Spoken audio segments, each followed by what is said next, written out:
Hi everybody, welcome to Aimee Nolte Music. Today I'm at the Keyboard Concepts Studio in Santa Monica, California with my friend Jeremy Siskind.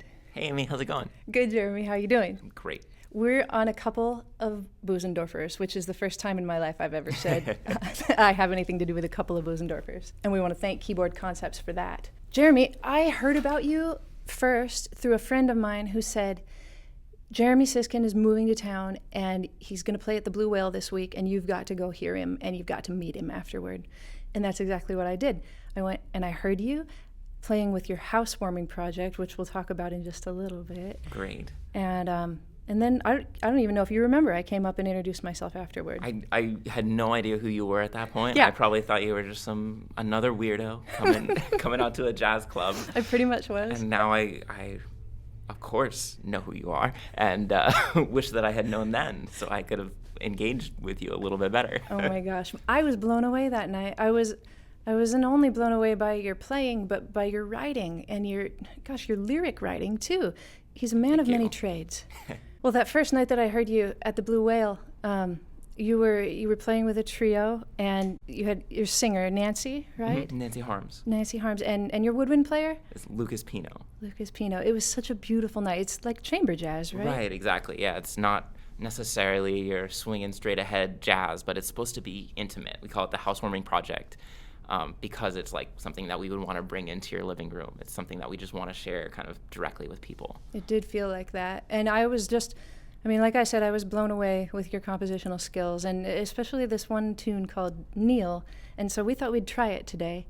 Would you like to do that one, Jeremy? And I'm just going to sing and you'll accompany me? Yeah, let's it. do it. Okay. Let's see what happens.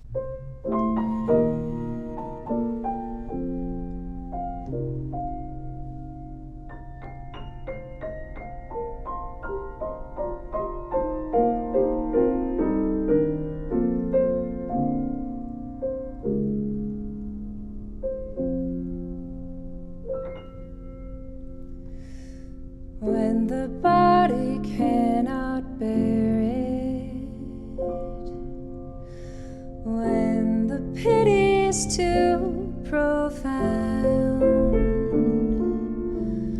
when memories break like waves against your conscience,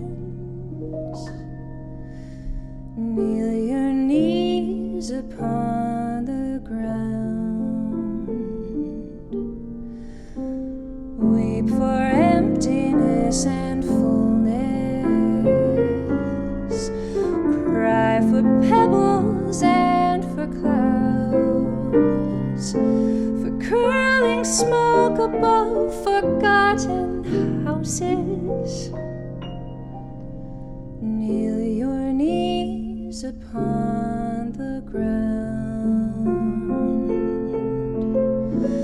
A schoolgirl in blue and white, whirling in evening's light.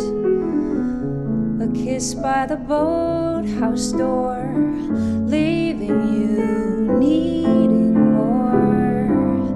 The horns of the harbor heard, chanting love, word by word.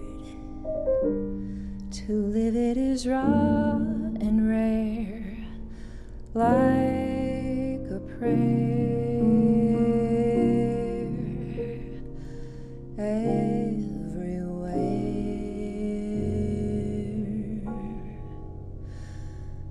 Feel the soil soft beneath you. See the hills in ochre drowned, and hear the bugle-colored twilight blowing.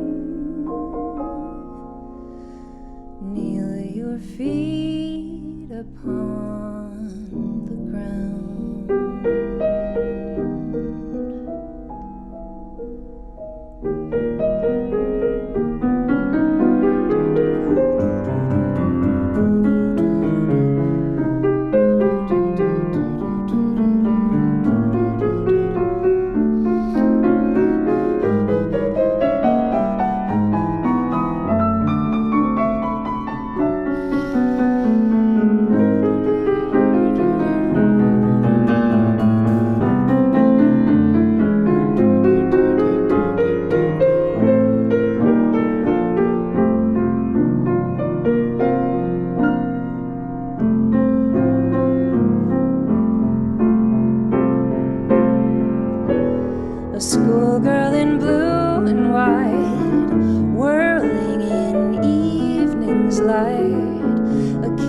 by the boathouse door, leaving you needing more.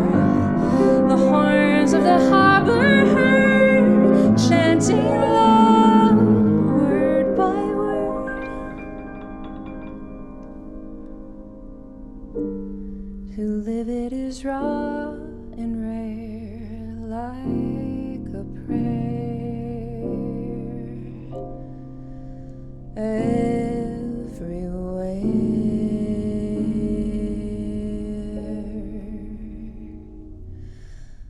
Feel the soil soft beneath you.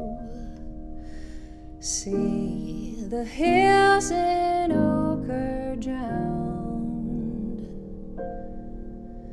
and hear the bugle-colored twilight blowing.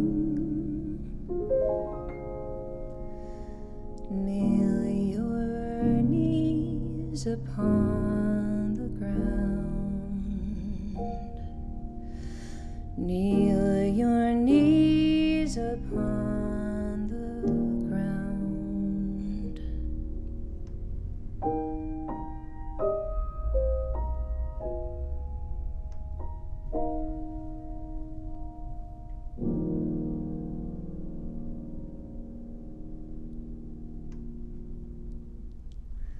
Thank you for letting me sing your song. Oh, man, it's such a pleasure. Gosh, it's gorgeous. Oh, thank you. Now, Jeremy, you studied both at Eastman and Columbia, right? Yeah. Tell me about your degrees in those places. So at the Eastman School of Music, I studied jazz performance and music theory. And then I went to Columbia University in New York City and got a master's degree in English and comparative literature. Why did you do that? There were a lot of reasons at the time. So one thing was just that, like a lot of people who graduate from music school, I had no idea what I was going to do next. And English seemed like a safer path. And then I told that to everybody in the graduate program there, and they laughed in my face. They said, "This is the safe path." So Well, that's you part could go a of lot of directions from English, I suppose. That's part of it. But then the other part is that I'm just obsessed with words. I love great poets. I love novels. I'm like, to somebody who can put together a sentence well, I'm just like in total awe. And I love dissecting those things, taking them apart, putting them back together, and figuring out why a certain novelist or poet can make me feel a certain way. You don't see that very often. You're like a modern-day Cole Porter. Oh, well, that's very kind. Thank you. Lyrics don't come easily for me, so I'm always in awe of somebody who writes so beautifully, and they seem to just flow out of you. I don't know if that's the case. That's not how I feel about it. No, okay, good. I'm glad I'm giving that impression. I mean, I look at it in a very nuanced, probably like too left-brain way. Mm-hmm. What I like to do, like for this song, for instance, a lot of the words are taken from the poet Derek Walcott, who's this incredible poet from the island of St. Lucia. And I kind of read this passage of his autobiography where he talks about looking at this island and thinking about the richness of the natural world and then the poverty of the people. And there's this moment, and he says he just can't process these two things together, and he falls to his knees. Oh my gosh. And just the way he describes it, a lot of the words in this song are just taken directly from that poem. And then I kind of figured out how I can make them fit in with the music. So the best parts, I think I'm stealing, but I know who to steal from because I studied for 2 years. And you still well. Gosh, thank you for sharing that. Yeah, of course. That's beautiful. Yeah. Would you like to play again? Of course. How about one where I sing too? Let's do it. My Romance, be okay? Sure. Can you do it in F? Yeah, we'll stay in F. Yeah, let's stay there. Great. We'll start Why leave? there and we'll stay there. Maybe I'll start? Yeah. Okay.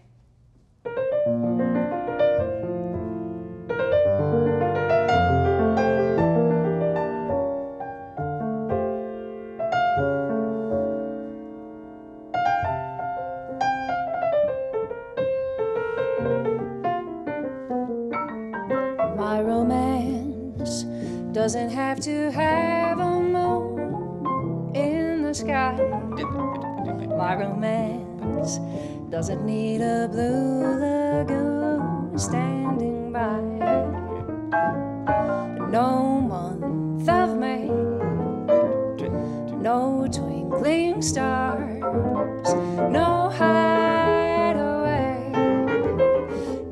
soft guitar is my romance. Doesn't need a castle rising in Spain, nor a dance to a constantly surprising refrain. Wide awake, I can make my most fantastic dreams come true. My romance doesn't need one thing but you.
doesn't have to have a moon in the sky. My romance doesn't need a blue lagoon standing by. No month of May, no soft guitars, no hideaway, no twinkling stars. My romance doesn't need a castle rising in Spain, nor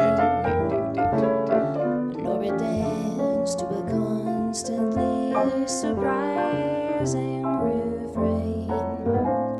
Wide awake, I can make my most fantastic dreams come true. My romance doesn't need one thing but you.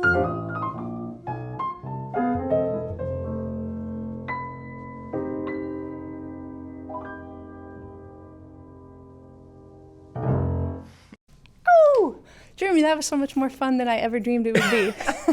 I feel like it's so easy. It's just like talking with a good friend. Yeah. You know, like we don't know each other that well, but like when we play, it's like, oh yeah, I get her. Like, Yeah, I get you too. Yeah. And then sometimes you totally surprise me. Likewise. Oh my gosh, Jeremy, you have studied with some amazing players, and I have. And I heard some of them in your playing for sure. I can't believe that you've studied with the great Fred Hersch. Yeah. Would you tell me about that a little bit? One of my absolute musical heroes. Yeah, I actually like wrote a fan letter to Fred basically when I was in college. It's like, I heard you do this thing. I want to know how to do it. And one of the cool things about jazz, I feel like, compared to if we were like in the movies or in pop music, is that he just like replied to me. Mm-hmm. He was like, come to my apartment and study. I was like, wow. So actually, I've been thinking, just being here, I've been thinking about my first lesson with Fred.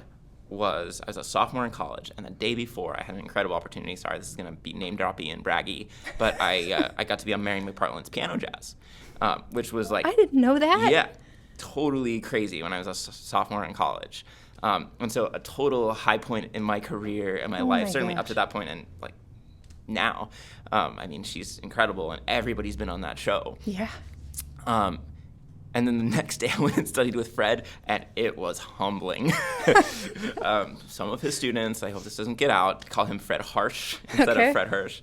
But for those of you who, if you haven't heard of Fred Hersch, he's like groundbreaking in a number of different ways. So first of all, he's got the most beautiful, light, crystalline touch on the piano that you've ever heard in your life. But that doesn't mean he's not like an incredibly swinging jazz pianist as well, even if he doesn't play as deep in the keys as some more percussive players. Yeah. But he also uses the piano in different ways than anybody else does. So, a lot of the kinds of choices that he makes feel more like a classical piece. He introduces these ideas of counterpoint, of two melodies happening at once, or sometimes in his music, 3 or 4 melodies happening at once. And going to study with him that day and then for the next few years was just, getting to be around your hero. And he's a really good teacher because even if he's harsh, that means that he's very direct. He tells you exactly what you need to hear. And he's like a very community-oriented person. So when I was living in New York studying with Fred, all of his students would always kind of be together. He'd have people over at his apartment to play for one another. Wow. And it was just like a really supportive atmosphere. So I love that. Yeah. My first impression was to be like terrified because he was so serious about what he does and so direct. But the more that I was involved with him and his community and his teaching, the more I just grew by leaps and bounds as a pianist and as a musician. That's amazing. Yeah. And it's neat to know that he's a great teacher too, because sometimes your heroes tend to not have that talent as well as they're playing. Right, exactly. It's not necessarily a given that a good player is going to be able to explain what they And that's do. fine. Yeah. Yeah. We need both in the world, right? I think so too. Can you tell me a little bit about your housewarming project? Yeah. That first project that I saw you in and how that came to be. I've loved reading about it and learning about it. In fact, Downbeat Magazine just wrote an article about you a couple of days ago. Yeah. And in it, they talked all about that. Right. Yeah, tell me. Yeah, sure. So the group, like you said earlier, it's piano, vocals, and then one player of woodwind who plays saxophone, clarinet, and bass clarinet.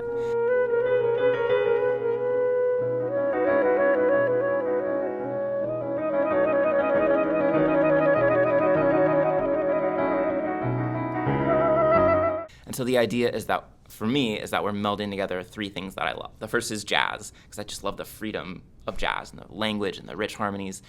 The second is chamber music. I like the intimacy, the way that sounds blend together, the different kinds of textures that a trio can get.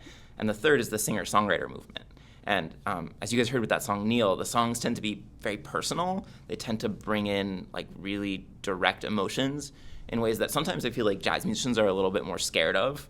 Yeah. You don't necessarily always go to a jazz show and learn something about the performer. Sometimes they're just singing standards because they're standards. So those were the three things that I wanted to bring in. And so in addition to doing public concerts like at the Blue Whale, the group actually specializes in doing in-home concerts. So we've done about 150 concerts in 25 different states over the last few years. That's amazing. You're like the guru of house concerts. That's my goal, is to be the guru of house concerts, because I love house concerts. I never feel as positive about performing than when I go into a house concert, meet a lot of interesting people, and expose them to music that, for a lot of them, maybe they wouldn't choose to come to a jazz performance or to a chamber music performance. I read that whoever chooses to host your house concert, first they have to have a piano and a space, but then their job is to find the audience that comes, right? Right, and they don't necessarily bring in people who are, ticket subscribers to whatever concert hall. Yeah. They bring in their kid's second grade teacher. They bring in their mailman. They bring in their friend from the gym.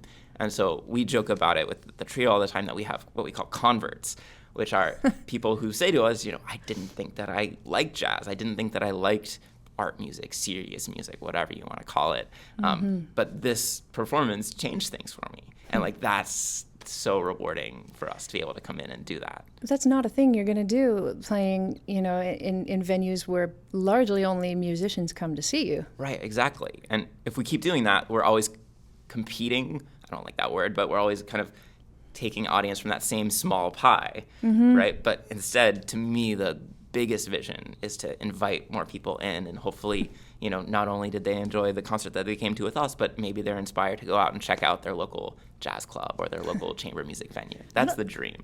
I don't think there's many players out there right now that are trying to think about, people are thinking about how to move jazz forward, but I don't know that people are thinking about making jazz converts on such a, wide level like that. So that's awesome. Yeah, it's been exciting for me. Even in the past few years, I've had a lot of people contact me because they see the potential of the house concert movement. And so we're getting it going more and more and more, and we're sharing contacts, and people are learning about hosting concerts. And, the goal is that someday it won't be a very strange thing to have a house concert, but it'll be something that you do. I think it's already moving to be that way. It's starting to happen. Most recently, though, your newest project, I'd like you to tell us about, because that's the thing that you're super excited about today, right? Yeah, right. Isn't that how it goes in the music world? We're amped about one project and then another. And so right now, what I'm really excited about is I'm working on a book and recording of my perpetual motion etudes for piano. And these are 9 piano pieces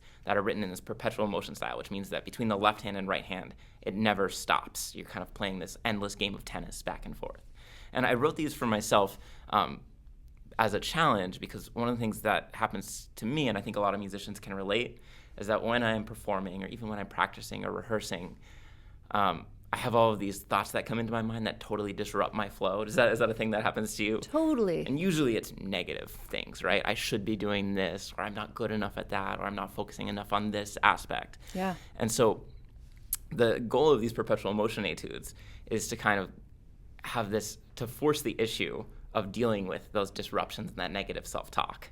So, these pieces don't allow for any kind of margin of error because they just keep going and going. So they're pieces that I love and I love to play, but they're also with this purpose of kind of controlling that little voice inside of all of us that says, you can't, or you shouldn't, or, you're not good enough. Yeah, I mean, that's something people talk to me about a lot is how do you control your thoughts while you're playing?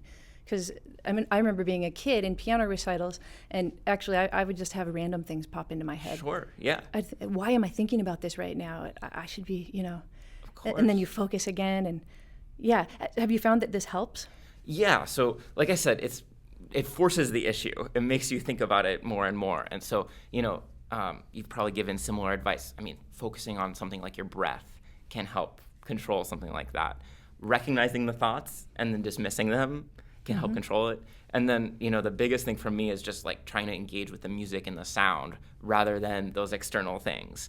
Just trying to get super enveloped in the sound, almost as though you're the listener rather than the one in charge. And I found, I don't know if it's the same for you, like in my best moments as a performer, I kind of forget that I'm there. Yes. Right? Like it stops being me. Yeah. It's just like you're this blank thing and you're playing, but it's not like this super conscious thing that happens. So that's the best advice that I found, but these are kind of like the workouts, that I'm doing to practice getting more in control of those thoughts. Have you noticed that after immersing yourself in these workouts, these etudes, that when you improvise and you play like you normally would in a performing situation, I guess, that your train of thought is still influenced by what you've been practicing? Yeah, I think so. I think, it's always a work in progress, and I think I have it worse than a lot of other people, all these inhibitions and self-doubt. But yeah, definitely, I think those same concepts of, just learning how to recognize and dismiss those thoughts can come into improvisation as well as the written out works. Yeah. I'm glad it's working for you. That's really cool. I wonder if you would mind playing one of your etudes for me. Can you do it? Yeah, well, let's see. Okay. These tend to be pretty tricky pieces. So let me just say, I don't think I made it clear at the beginning that these etudes have a written out portion, but then they also have what I call an opportunity for improvisation. They have optional improvisation. So I'm going to play my fifth etude, which is called Piccadilly Circus. And so this is, you'll see that the hands are almost overlapping the whole time. And it's in kind of loosely a samba style. Fun. It's hard. It's really hard. So wish me luck. If people want to get these etudes, right now they can pre-order them, right? Tell me. Yeah, so I have a Kickstarter campaign Okay. going right now to raise money to actually put the book out and put the recording out. So Okay. right now you can pre-order the book, the recording, or both.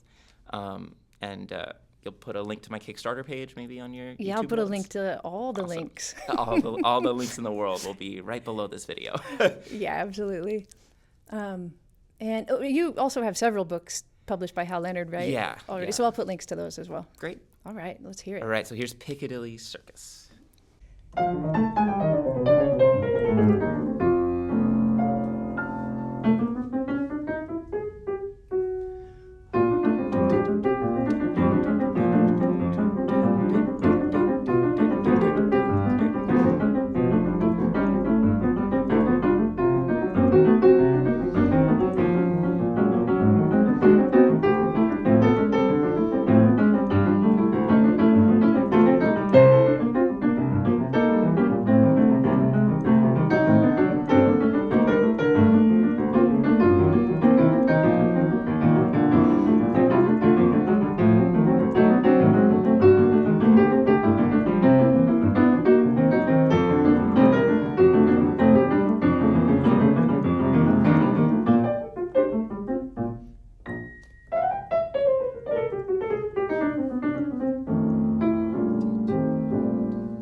gosh. Still working on it. It's so hard. That made me so happy. Oh, good. It's fun to play. Like, it's physically fun. But man, there's a lot of little inner stuff to get to. I'm blown away by you. Holy cow. Oh, thank you, Aimee. Gosh, Jeremy, so fun. Well, I think we just have time for one more. Would you like Already? to? Yeah, I think it's going to be longer than we think it is. Yeah. I was acting there, Aimee. It's called acting. I knew I hired you for a reason. Can we play blues? Of course. All right, let's play Billy's Bounce. Cool. All right.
Thank you, Jeremy. Thank you so much. It's been so much fun. Everybody go check out Jeremy on his website, and all the links are below in the description. Thank you, Jeremy, for being here. Thank you to Keyboard Concepts for allowing us to use their space and these beautiful pianos. Yeah. And we'll see you next time on Aimee Nolte Music.